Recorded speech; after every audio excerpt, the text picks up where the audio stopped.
Hi, guys. Welcome back. We're going to get in the walk, talk, vent time machine again today. We're going to go back 9 years and we're going to visit a YouTuber by the name of Brianna. And she's going to give us a weight loss rant from 9 years ago. So grab some popcorn. Let's hear what she's got to say. I have to say this because it's been really bothering me lately, and it's starting to really piss me off, honestly. So, most of you know, but if you don't, I'll tell you again. September 29th is when I started my fitness journey. It's when I started eating healthy and working out and trying to be the better Brianna. And ever since then, everyone decides that they're the fitness guru. They know so much about fitness. They know what you should eat. They know what you should do this. You should do this. No. Sorry, no. So if you're new here, I'm Jesse. This is Walk, Talk, Vent. Any answers or questions you need answering to, I'm your guy. This is going to be a rant. So if you want to hear a rant, click off because I'm irritated. Okay? No. Okay, no. I'm so tired of people trying to tell me what I can and cannot eat. This is just an example conversation because this happens to me all the time. Here it is. Oh, I don't want to go to this fast food place because it's kind of unhealthy and I'd rather just go home and eat some chicken and rice or something. Brianna, you can eat fast food. It's not bad for you. You just don't eat it just don't eat it all the time. It's totally fine. Just go eat a big salad or eat a chicken sandwich with some fries. No big deal. No. No, it is a big deal. It is. And I'm not saying that you can't go to fast food places because you can. I still do. Maybe once or twice a month, I try to find the healthiest thing on the menu. But what I'm saying is that you cannot tell someone what they can and cannot eat. First of all, it's none of your business. Unless they ask you, mind your own business. Second of all,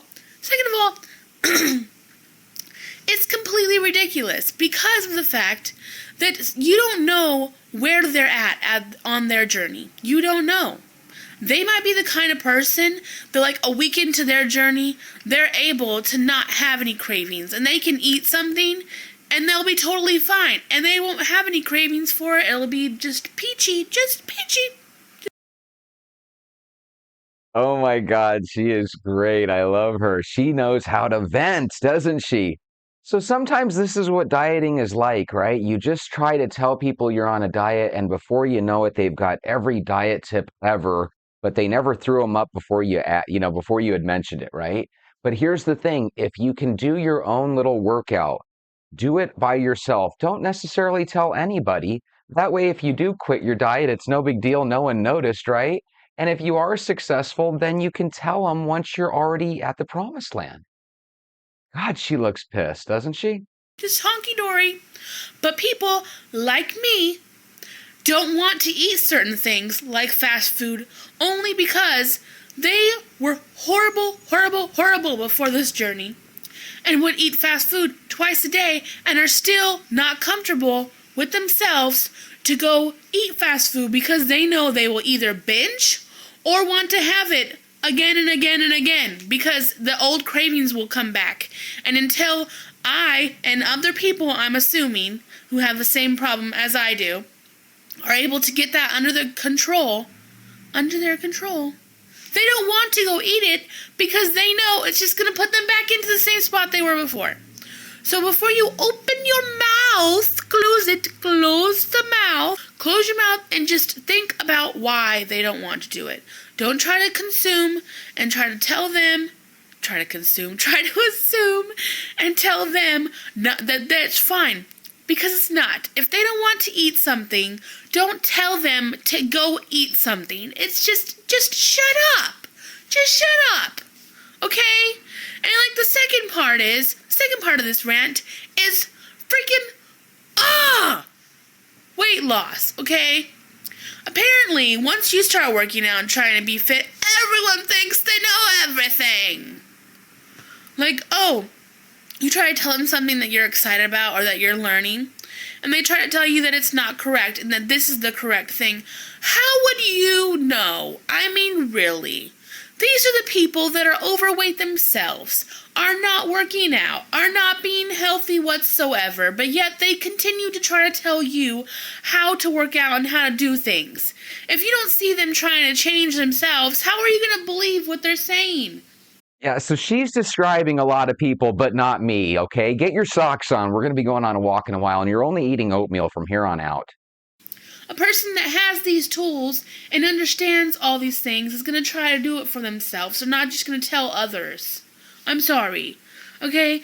And even me, you shouldn't listen to what I say. You should listen and be like, oh, that's a cool idea or whatever. And look it up yourself and decide for yourself if you want to do this, because what works for me necessarily might not work for you. So that's just my rant for today, because I'm irritated, and there's many more to come, I'm sure, because I have anger issues and it's a problem. But I'm working on it, and I have crazy moments, and it just okay, bye. Okay, so check out Brianna Crisell's show. Sometimes you just need to rant and vent and get it out. And if you're in that same boat, do that. When you're on your walk and just, you think no one's looking, just start screaming out loud, and hopefully nobody calls the cops. Anyway, why don't you guys go grab your shoes? Let's go for a walk.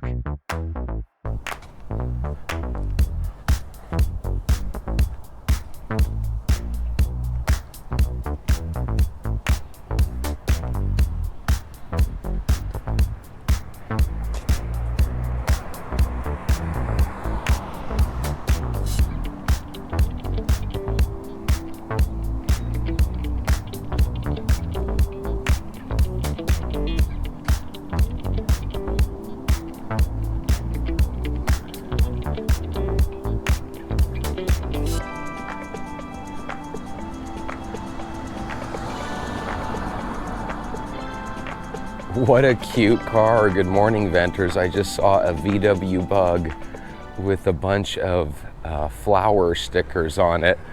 And I guess you probably just saw it too for a brief second. Maybe not, depending on how I had the camera angled, I guess. But very cute little VW car. But those look like legit stickers, so I don't know if that ruins the paint or what. Could you imagine having this cute car with all these cute stickers, and then comes time to sell the car and you end up having to give people deep discounts because you have these giant sticker marks on your car? Oh my goodness. Well, guys, I wish you a happy Thursday, or as I like to call it, the hump day for Venters, right? It's the middle of our week. God, this week has gone by super quick. That's what's cool about 3-day weekends. The 3-day weekends go just as fast as the 2-day weekends, but the work week is obviously shortened the following week, so it's kind of neat.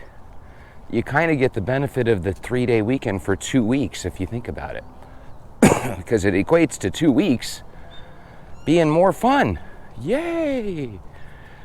Guys, I was looking on my YouTube feed today, and it told me that I guess North Korea sent over a couple dozen balloons into South Korea, and these balloons were filled with poop.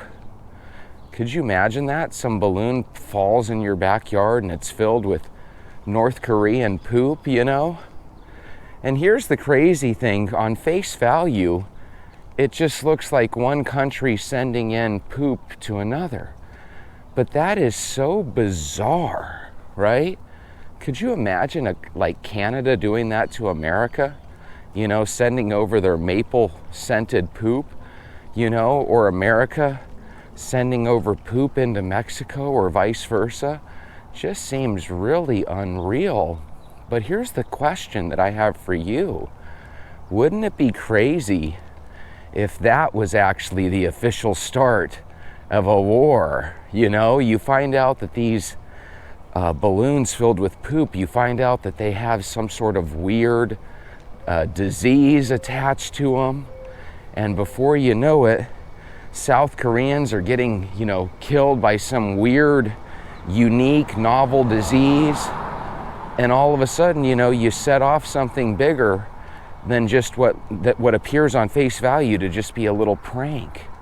I have no idea what goes on in the North Korean leader's head But I just have a feeling that he's kind of like an overgrown teenager from the standpoint of, I think he comes up with these ideas that only a youthful brain could think of. So I'm not saying he's a teenager by any means.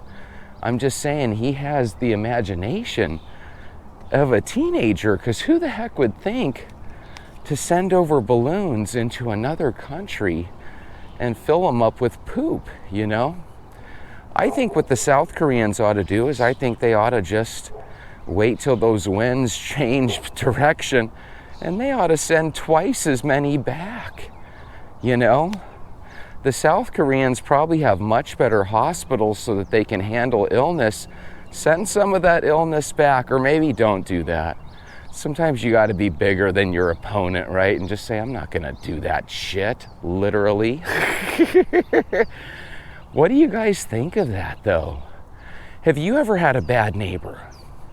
And how do you handle bad neighbors? Because I've had some. I've had neighbors that on a Tuesday or Thursday, they'll be up till 3 or 4 in the morning throwing a party, not caring that you live right above or right beneath them. I've also had situations when I lived in apartment complexes where I took my laundry down to the laundromat inside the apartment complex, and then I went up to my apartment just for a brief minute because I just was really paranoid about having my clothes, you know, in this area where anybody could grab them. So I go up to my apartment to get like a glass of water or something. I come back down, and one of my neighbors, I don't know who, basically took my laundry out of the dryer at this point and basically set it on top of one of the washing units, basically wet, and then basically took my dryer, put their stuff in the dryer on the quarters that I still had in there, the time I still had in there, and they basically attempted to literally steal my stuff. So I go down there, and it's a woman and her daughter. Her daughter looked about my age, and this woman looked about, you know, I'm guessing 40 or 50 at the time. And I literally had to give her a stern talking and say, do you realize how tacky it is that you took my clothes out of the dryer?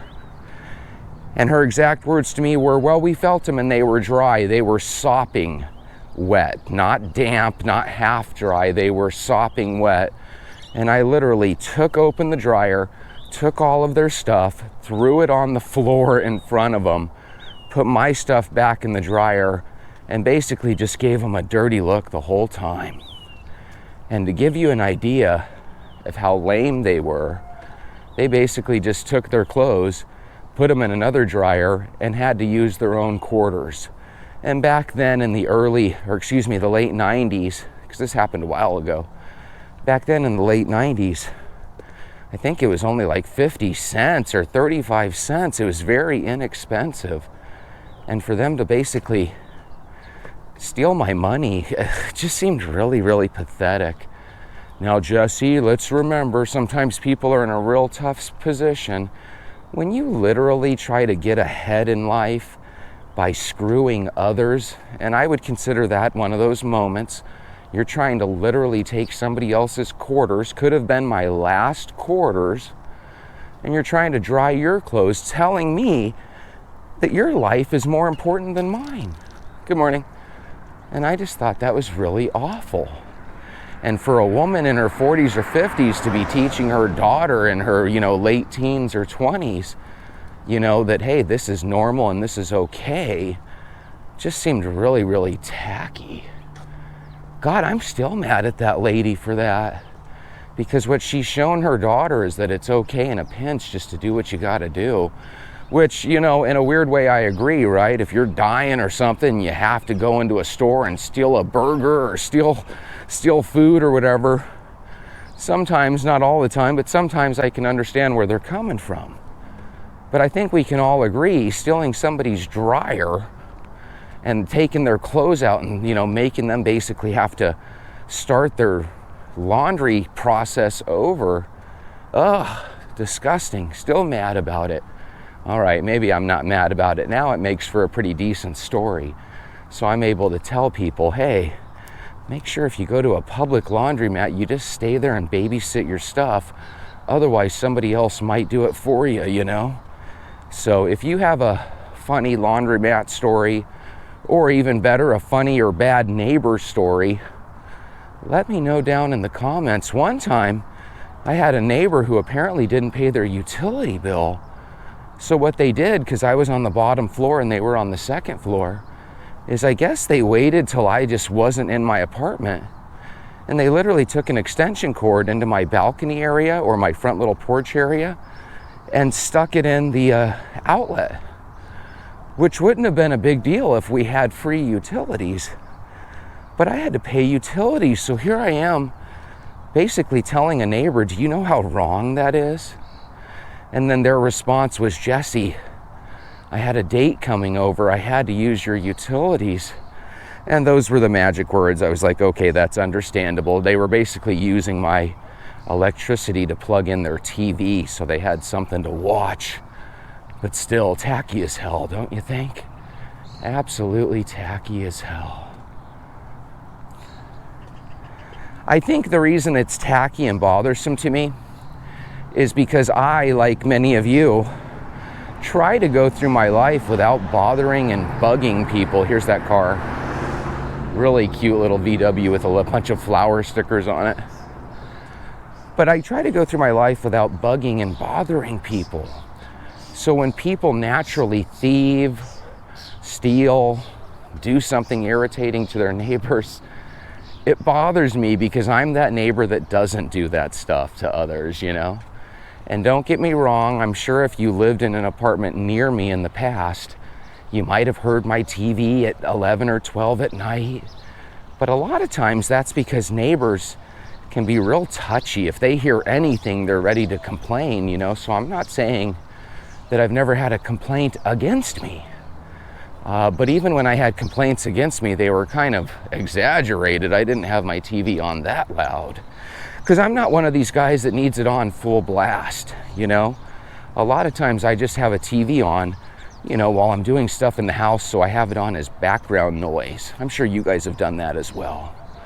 And sometimes we have neighbors that are a little sensitive. But in my case, when I complain, it's usually because it's 3 a.m. on a Tuesday or Wednesday and you're having a party upstairs and it's like, geez Louise, think about your neighbors, because some people don't think about anybody but themselves. On a positive note, check this out. Not that the North Korean poop's not positive, right? Because that's positively hilarious. The Cherokee Nation in 2000, CNN reported that Oklahoma State was going to open and put up their own medical practice or medical school on a Native American reservation, part of the Cherokee Nation. Now, 4 years later, they had some of their first graduating class, 46 students altogether, 15 of which were Native American. Apparently in the year, apparently in 2020, so I said the year 2000, I meant the year 2020 is when CNN reported it and when the medical school went up. In 2020, only 0.3% of doctors nationwide were Native American. Now, today, or this year, they're having 15 Native American doctors graduate. So yay, congratulations. And they're not only members of the Cherokee Nation, there was a handful of different Indian tribes or Native American tribes that were recognized as having people that graduated. So I just thought that was really, really awesome. Hopefully that'll start a tradition where every single couple of years we can start having more and more Native Americans become doctors. And if that can happen, what a blessing.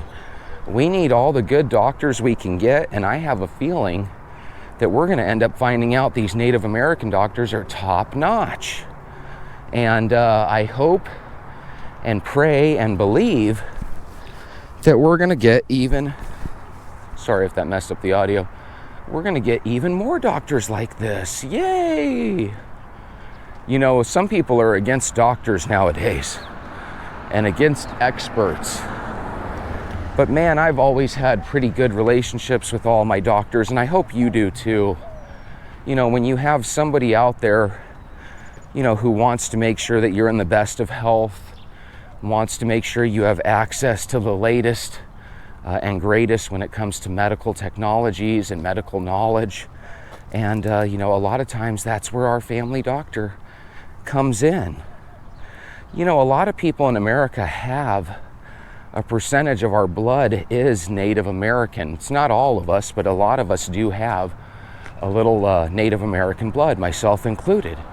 And whenever you have Native American blood and you hear about different things happening with the different tribes around the country, at least in my case, it makes me feel hopeful, like, yes, maybe we can have a better tomorrow for our folks that are living on the reservations. And in case you're from another country, from what I understand, when kids and people grow up on the reservation, they are allowed to come off the reservation into the cities and stuff. You're not, you're not forced to live on the reservation. But of course, a lot of Native Americans do live on the reservation permanently.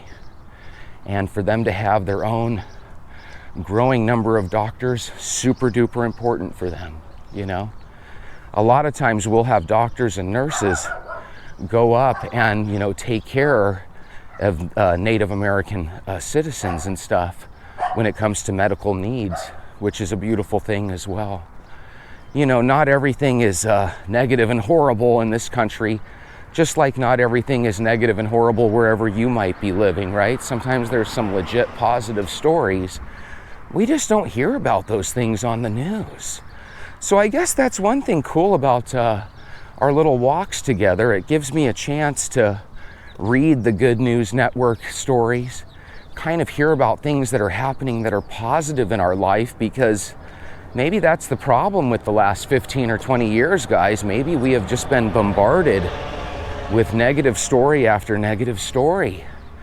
Maybe that's a giant experiment that we didn't really realize was taking place. And what I mean by that is, what happens to the human brain and the human psyche when you're bombarded every single day with 15 or 20 negative stories? If you look at your local news, I remember my local news when I was real young. There would be a murder in the city and it made the news because it was the murder of the city, right? And it didn't happen every day. Now, where I live here in Phoenix, you turn on the local news and there is a new shooting and death that happened at midnight a couple of blocks down or a couple of miles down, and it's just daily.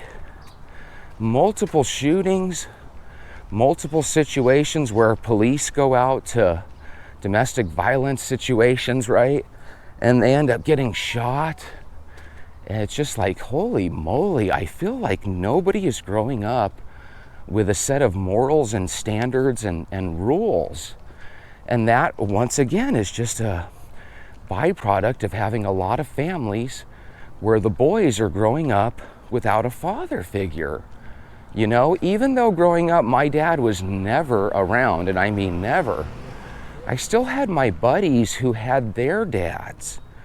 So, my buddy Chris, his dad served as my dad, Mr. Rademacher, and other friends. Jason Hensley, when he was a kid, his dad kind of served as one of my dads. And that was kind of the cool thing about when you grew up and you had close personal friends in your neighborhood. You got to meet their mom and dad and their brothers and sisters, and if you liked them as much as I liked Jason and other friends that I grew up with, you started to feel kind of like part of their family unit. Let's call it the community or the village. You started feeling like something bigger than yourself, like you were a part of something bigger. And what happens when you no longer are friends with your neighbors, and what happens when you live in a society where everybody's okay with just talking to each other, you're in the same room with somebody and you're talking to them via phone instead of using your voice and your ears. And all of a sudden you get a situation where I think these young men growing up, they don't have any role models. And I'm sorry, ladies, even though a lot of you do your best as single moms, I just don't think it's enough anymore. That's not a slight against women. I think you guys know where I'm coming at. I just think young boys without a male father figure in their life end up growing up and doing a lot of bad things. Because while I know that, yes, Jesse, keep in mind, there's female people that do bad things too and become criminals and murderers and the whole 9 yards. Yes, that's true. But I have a feeling, based on the news reports, that those women are still a huge minority compared to the men that are causing crime, you know? That's what gets me about the homeless population. If the homeless population were just people dealing with mental illness and just people that were down on their luck, that would be one thing that you could really sympathize about, right? And empathize. And hopefully you still do have sympathy and empathy when it comes to that. But the point that I'm making is that a lot of these boys and girls that are homeless, they're not just dealing with mental issues. They're not just dealing with being down on their luck. Some of them have legit drug addictions.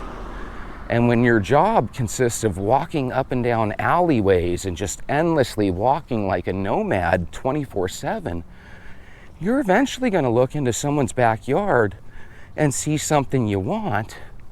And because you need money or something, people are going to get desperate and jump into people's yards. And it happens all the time. What people do out here, and it's really interesting, you go into people's, you go into the alleys, because that's where our dumpsters are, right? And it used to be everybody had a 5 or 6 foot fence, right? So they were all around yay tall. And you could stand on your tiptoes and look into anyone's yard. But that's because 20, 25 years ago, that's all that ever happened. You'd have a neighbor tiptoe to maybe, see what's going on with your backyard and how you have the outlay of your backyard, right? Not necessarily to steal or anything. But nowadays you have adult men, they have nothing better to do. They're down on their luck, they're broke, they have a drug addiction. So they look over the fence and before you know it, your power tools are missing, Stuff in your backyard is missing. You have to buy a shed with a lock. And if they know you're out of town, they'll break the lock. I mean, it's just crazy. So what happens is now when you walk down an alley, you'll start to notice that every 3rd or 4th house no longer has a 6 foot fence. Now they have, I'll go this way and show you an idea of the fence. Now they have a giant 8 foot fence. And it looks weird seeing a neighbor that has a 5 foot fence right next to some guy that has an 8 foot fence. And when you ask the guy, why'd you do this? He goes, well, why wouldn't I? I don't want homeless people attacking me. See how he added the 2 feet worth of fence there at the top, totally different bricks. And that's what you have to do. And then here's the old standard, 6 foot fence. And we have quite a few people that have 5 foot fences too. But what happens is, people don't know what else to do. Because these people, they get arrested for doing wrong. And all of our governments keep letting them back out on the street with the answer of what can we do? We can't have them taking up space in the jail. They don't necessarily belong in the jail. Well, my God, there's got to be a better plan than nothing at all. And I don't know about you, but I imagine when you change your 5 or 6 foot fence to an 8 foot fence, I imagine that costs money.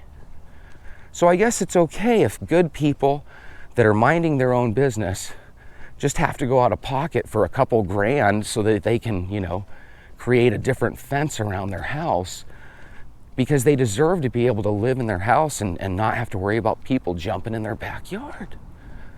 Oh, it gets me irritated. Because I feel like, again, every one of our governments where we live, whether you live in Canada or the United States or other countries, every one of these countries is so willy-nilly about upping your taxes in the name of future improvements and, hey, we need to repave these streets and we need to do this, that, and the other. But then when it comes down to the little nuances of life, they're never there for the people. And that gets really old after a while,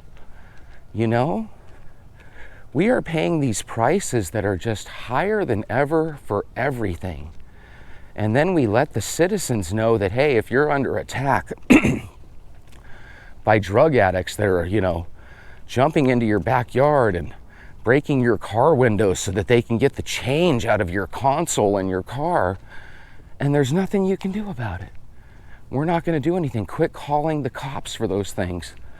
It's just ridiculous. And then some people, as you know, get guns to protect themselves.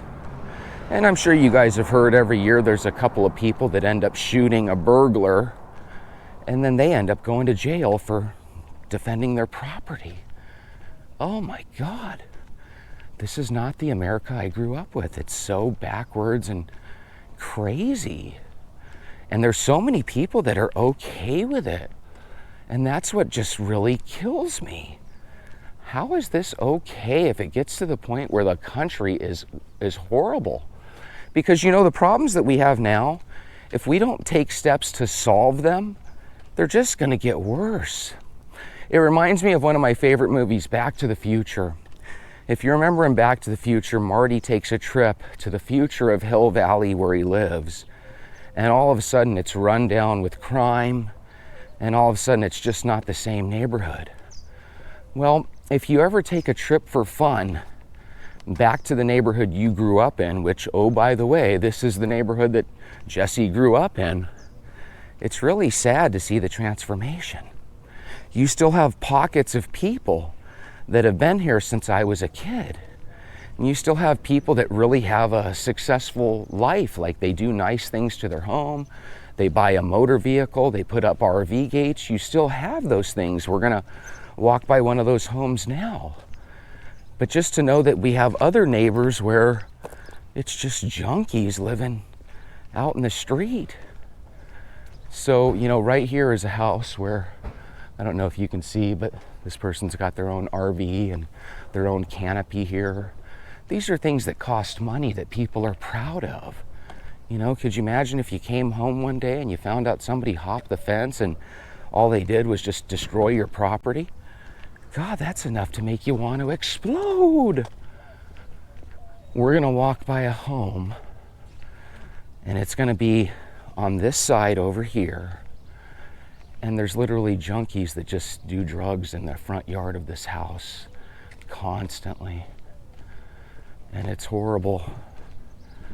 I mean, they literally just nonstop. There's a little minivan where they go and do their stuff. So yeah, even in your neighborhood of middle-class people that are well-to-do and they try to do things the right way.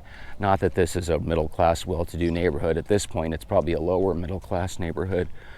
But you have these neighborhoods where your neighbors literally won't let their kids live inside. So they literally have two men living in their front yard in those minivans. And those two men are the kids of the people that own that house. But because they're so addicted to drugs, the family won't let them live inside. So they live outside in front of everybody. And guess what? Every now and then I see those young adult men walking through the alleys looking over people's houses or looking over people's fences. And it's awful. When you see an adult 23, 24-year-old man and he's driving on a little kid's bike, I always tell myself, who did you steal that from? What little boy or little girl woke up to find out that their bike's no longer in their backyard, And that's the way they get around town, on kids' bikes, They take empty backpacks into grocery stores or into stores like Walmart or Big Lots. And then before you know it, Walmart puts up signs, hey, you're not allowed to bring big purses or big backpacks into the store anymore.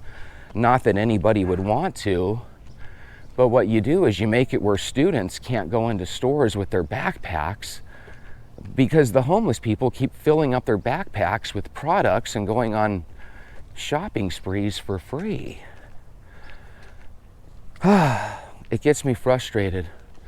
I think I've told you this before, that when I was growing up, teachers in these very schools in the neighborhood that I'm in would constantly tell me that the reason homeless people couldn't get jobs is because they didn't have a home address to put on their resume or on their job application.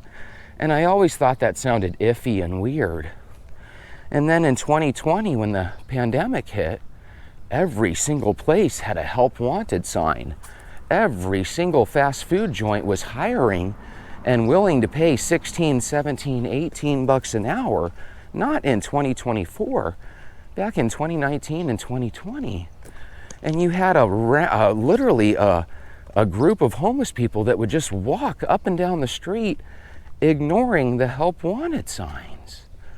And when that happens nonstop, and every time you give somebody a dollar that they claim is, hey, so I can catch the bus, and you find out it's just an act, they just wanted your dollar for whatever they wanted your dollar for.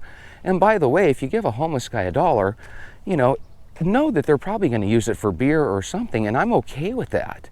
If I was homeless, I would probably want a beer as well. But their whole philosophy about, hey, I guess we're just going to be homeless forever, and the whole way the city is kind of cool with it, to the detriment of the people in that city, there's something really evil and foul about it, Could you imagine? That's what happens in this world. You find out that your neighborhood's run down, the cops and the police and the city won't do anything about it. And what's your only recourse? You have to hope that you can sell your home, and then you have to hope that you can buy something elsewhere. And you're literally running for the hills. And that's awful.